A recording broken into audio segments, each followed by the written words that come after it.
এখন প্রশ্ন আসে, দেখবেন যে আপনি কাউকে দিচ্ছেন ভাত, সে ভাত পছন্দ করছে না, সে রুটি পছন্দ করছে অথবা আলু পছন্দ করছে। তাইলে প্রত্যেকটি শিশুর পছন্দ আলাদা। কেউ একটু টক পছন্দ করে, কেউ ঝাল পছন্দ করে, কেউ মিষ্টি পছন্দ করে।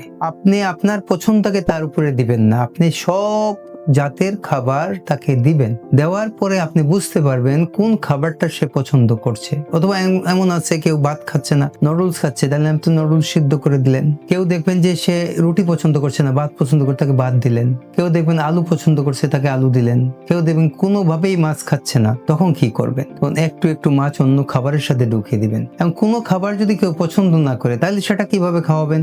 যে পছন্দের খাবার সে খাচ্ছে, তার সাথে তার অপছন্দের খাবার একটু ঢুকিয়ে দিবেন।